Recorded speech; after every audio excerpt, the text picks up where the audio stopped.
The current vaccines we have against SARS-CoV-2 are partially effective even against some of these new variants of concern. However, it depends a little bit which vaccine we're talking about. I would say that the British variant is not a major problem when it comes to vaccine protection, because it looks like we have similar protection against this variant as to the original circulating virus. So that's not a major problem.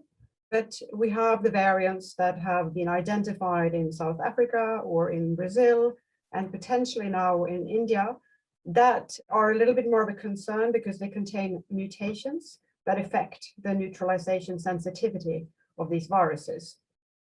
So the current vaccines are not showing as good efficacy against those variants as against the original virus and the British variant.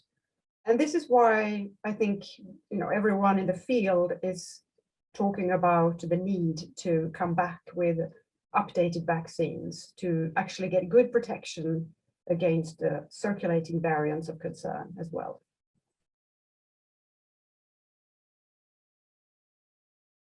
Yes, I think we have no choice but to act on the information we have at any given time.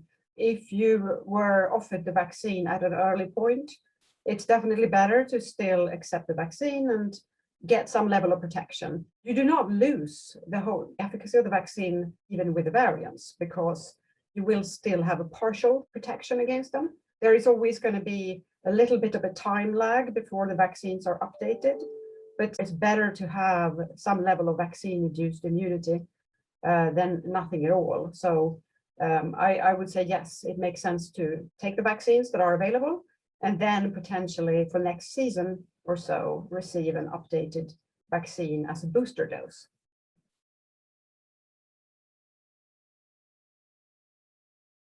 It's been a very unique year. So there has been an enormous level of activity, of course. And one of the decisions that was taken early on was to develop the vaccines and in parallel work on the regulatory process, because that otherwise takes much too long. You don't have that sort of time when you're dealing with a pandemic situation. So fast tracking a vaccine just means that you are doing some of these steps in parallel.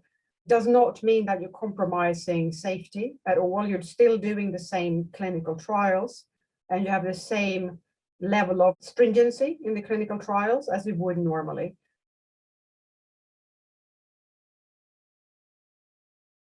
This is a question that comes up now and then, and I think the brief answer is no, we should not worry about this. With the new vaccine platforms, that several of them which rely on delivering mRNA, which is a sort of template for making the vaccine antigen that we want to be immunized against, that mRNA is very transient. It does not stay around, and the cells that take up the RNA will degrade it, and it's a very temporary short-term delivery of this genetic code that codes for the coronavirus spike protein. So it will not stick around, and it will not integrate into our own DNA.